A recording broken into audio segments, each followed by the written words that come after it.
ಚಿತ್ರದುರ್ಗದ ರೇಣುಕಾಸ್ವಾಮಿ ಕೊಲೆ ಪ್ರಕರಣದ A2 ಆರೋಪಿ ಚಾಲೆಂಜಿಂಗ್ ಸ್ಟಾರ್ ನಟ ದರ್ಶನ್ ರವರು ಈಗ ಬಳ್ಳಾರಿ ಜೈಲಿನ ಜೈಲುವಾಸದಿಂದ ಆಚೆ ಬಂದರು. ಎಟ್ ಎನಿ ಕಂಡೀಷನ್ ದರ್ಶನ್ ರವರಿಗೆ ಆಪರೇಷನ್ ಆಗಬೇಕು. ದರ್ಶನ್ ಜೊತೆ ಮತ್ತಿತರ ಕೊಲೆ ಆರೋಪಿಗಳಾದಂತಹ ಲಕ್ಷ್ಮಣ ಆಗಿರಬಹುದು, ಪವಿತ್ರ ಗೌಡ A1 ಆರೋಪಿ ಆಗಿರುವಂತಹ ಪವಿತ್ರ ಗೌಡಳಿಗೆ ಕೊಲೆ ಮಾಡುವಂತಹ ಆಲೋಚನೆನೇ ಇರಲಿಲ್ಲ. ನಿನ್ನೆ ಆರೋಪಿಗಳಾದಂತಹ ದರ್ಶನ್ ರವರಾಗಿರಬಹುದು extraordinary charge sheet CV Nagesh ರವರು ಯಾವಾಗ ಈ ಕೇಸನ್ನ ಕೈಗೆತ್ಕೊಂಡ್ರಲ್ಲ, ಅಂದರೆ ದರ್ಶನ್ ಪರ ವಾದ ಮಾಡೋದಕ್ಕೆ ಕೈ ಎತ್ಕೊಂಡ್ರಲ್ಲ, ಬೇಲನ್ನು ಕೊಡಿಸಲೇಬೇಕು ಅನ್ನುವಂತಹ ಜಿದ್ದಿನಲ್ಲಿ CV ನಾಗೇಶ್ ಇದ್ದರು. ಯಾವುದೇ ಕಾರಣಕ್ಕೂ ದರ್ಶನ್ ರವರಿಗೆ ಬೇಲ್ ಸಿಗಬಾರ್ದು ಅನ್ನುವಂತಹ ಜಿದ್ದಿನಲ್ಲಿ ಪ್ರಸನ್ನ ಕುಮಾರ್ ಅವರಿದ್ದರು. ಮನೆ ಮಾಡುತ್ತೆ ಗೊತ್ತಿಲ್ಲ, ದರ್ಶನ್ ಫ್ಯಾನ್ಸಿಗೆ ಮುಂದಿನ ದಿನಗಳಲ್ಲಿ ಸಿಹಿ ಸುದ್ದಿ ಸಿಗುತ್ತಾ? ನಮಸ್ಕಾರ, ಸಮಗ್ರ ನ್ಯೂಸ್ನ ವಿಶೇಷ ಕಾರ್ಯಕ್ರಮಕ್ಕೆ ಸ್ವಾಗತ. ನಾನು ಶ್ರೀನಿವಾಸ್ ವೈದ್ಯ. ಚಿತ್ರದುರ್ಗದ ರೇಣುಕಾಸ್ವಾಮಿ ಕೊಲೆ ಪ್ರಕರಣದ ಕೇಸ್ ಅಂತಕ್ಕಂಥದ್ದು ಇವತ್ತಿನ ತನಕ ಅದು ಹೆಂಗಾಗಿದೆ ಅಂತಂದರೆ ದಿನೇ ದಿನೇ ಒಂದೊಂದು ಹೊಸ ಅಪ್ಡೇಟ್ ಅಂತಕ್ಕಂಥದ್ದು ಸಿಗ್ತಾ ಇದೆ. ಹೇಗೆ ಅಂತಂದರೆ ಇಷ್ಟು ದಿನ ಬಳ್ಳಾರಿಯಲ್ಲಿ ಜೈಲು ವಾಸವನ್ನು ಅನುಭವಿಸಿರುವಂತಹ A2 ಆರೋಪಿ ಚಾಲೆಂಜಿಂಗ್ ಸ್ಟಾರ್ ನಟ ದರ್ಶನ್ ರವರು ಈಗ ಮಧ್ಯಂತರ ಬೇಲ್ ಮೇಲೆ, ಅಂದರೆ ಮೆಡಿಕಲ್ ಬೇಲ್ ಮೇಲೆ ಆಚೆ ಇದ್ದಾರೆ. ಬೆನ್ನಿನಲ್ಲಿ ಅಂದರೆ ಸ್ಪೈನಲ್ ಕಾರ್ಡ್ನಲ್ಲಿ ಮೂಳೆಗಳ ವ್ಯತ್ಯಾಸ, ನರಗಳ ವ್ಯತ್ಯಾಸ ಆಗಿ A1 A2 ನರಗಳ ವ್ಯತ್ಯಾಸ ಆಗಿ ಆಪರೇಷನ್ ಮಾಡಬೇಕು ಅನ್ನುವಂತಹ ಕಾರಣವನ್ನು ಪಡೆದುಕೊಂಡು ಆ ಕಾರಣದ ಮೂಲಕ ಬಳ್ಳಾರಿ ಜೈಲಿನ ಜೈಲುವಾಸದಿಂದ ಆಚೆ ಬಂದರು. ಆದರೆ ಇಲ್ಲಿಯ ತನಕ ಅಂದರೆ ಒಟ್ಟು 6 ವಾರಗಳ ಕಾಲ ಜಾಮೀನನ್ನು ಮಂಜೂರು ಮಾಡಿತ್ತು ಹೈಕೋರ್ಟ್. ಬಟ್ ಇಲ್ಲಿಯ ತನಕ ಯಾವುದೇ ರೀತಿಯ ಆಪರೇಷನ್ ಆಗಿಲ್ಲ. ಯಾಕಾಗಿಲ್ಲ ಅಂತ ಪ್ರಶ್ನೆ ಮಾಡಿದರೆ BP ಏನೋ ವ್ಯತ್ಯಾಸ ಇದೆ, ಶುಗರಲ್ಲೇನೋ ವ್ಯತ್ಯಾಸ ಇದೆ, ಹಂಗೆ ವ್ಯತ್ಯಾಸ ಇದ್ದಾಗ ಆಪರೇಷನ್ ಮಾಡೋಕ್ಕೆ ಬರಲ್ಲ ಅಂತಂತ ಹೇಳಿ ಈಗ ಕಾರಣ ಕೊಡ್ತಾ ಇದ್ದಾರೆ. ಇದೇ ದರ್ಶನ್ ಪರ ವಕೀಲರಾದಂತಹ CV ನಾಗೇಶ್ ಅವರು ವಾದ ಮಾಡಿದ್ದೇನು, ಎಟ್ ಎನಿ ಕಂಡೀಷನ್ ದರ್ಶನ್ ರವರಿಗೆ ಆಪರೇಷನ್ ಆಗಬೇಕು. ಒಂದು ವೇಳೆ ದರ್ಶನ್ ರವರಿಗೆ ಆಪರೇಷನ್ ಆಗಲಿಲ್ಲ ಅಂದರೆ ಆ ಸಮಸ್ಯೆಯನ್ನು ಹಂಗೆ ಬಿಟ್ಟರೆ ಅವರಿಗೆ ಪ್ಯಾರಲಿಸಿಸ್ ಅಟ್ಯಾಕ್ ಆಗುವಂತಹ ಸಾಧ್ಯತೆ ಇರುತ್ತೆ. ಆದ್ದರಿಂದ it has to be operate ಅಂತ ಹೇಳಿ ಏನೇನೋ ದೊಡ್ಡ ವಾದ ಮಾಡಿದರು.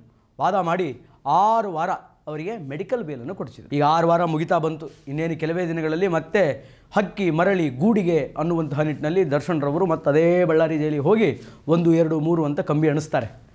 ನಿನ್ನೆ ದರ್ಶನ್ ರವರ ಜಾಮೀನು ಅರ್ಜಿ ವಿಚಾರಣೆ ಅಂತಕ್ಕಂಥದ್ದು ನಡೀತು. ನಾಟ್ ಓನ್ಲಿ ದರ್ಶನ್ ಜೊತೆ ಮತ್ತಿತರ ಕೊಲೆ ಆರೋಪಿಗಳಾದಂತಹ ಲಕ್ಷ್ಮಣ ಆಗಿರಬಹುದು, ಪವಿತ್ರ ಗೌಡ A1 ಆರೋಪಿ ಆಗಿರುವಂತಹ ಪವಿತ್ರ ಗೌಡ ಇವರ ಜಾಮೀನು ಅರ್ಜಿ ವಿಚಾರಣೆ ಅಂತಕ್ಕಂಥದ್ದಿತ್ತು.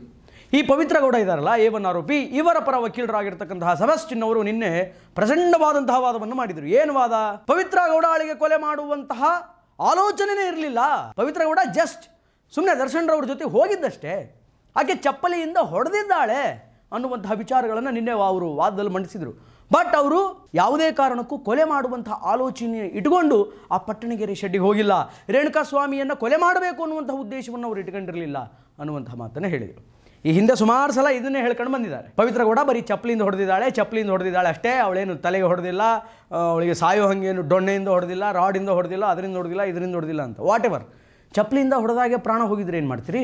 ಅದೇ ಹೇಟಿಂದ ಪ್ರಾಣ ಹೋಯ್ತಪ್ಪ, ಆಗೇನು ಮಾಡ್ತೀರಿ ಅನ್ನುವಂತಹ ವಾದವನ್ನು ನಾನು ಹೇಳ್ತಾ ಇಲ್ಲ, ಜನರು ಹೇಳ್ತಾ ಇಲ್ಲ, public prosecutor, state public prosecutor ಆಗಿರುವಂತಹ ಪ್ರಸನ್ನ ಕುಮಾರ್ ಅವರು ಹೇಳ್ತಾ ಇದ್ದಾರೆ.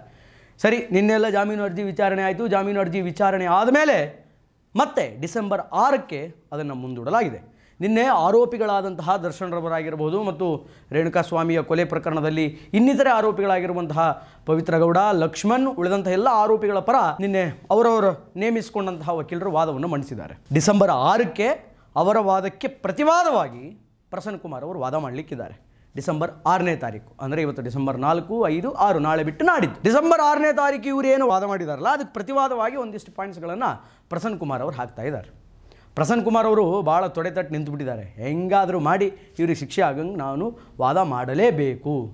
ಯಾಕೆ ಅಂತಂದರೆ it was a extraordinary charge sheet. ಇದರಂಥ ಚಾರ್ಜ್ ಶೀಟನ್ನು ನಾನು ಕೆರಿಯರಲ್ಲೇ ನೋಡಿಲ್ಲ. It was a fantastic charge sheet ಅಂತ ಹೇಳಿ ಮ್ಯಾಜಿಸ್ಟ್ರೇಟ್ ಹಾಡಿ ಹೊಗಳಿದ್ರು ಈ ಚಾರ್ಜ್ ಶೀಟನ್ನು.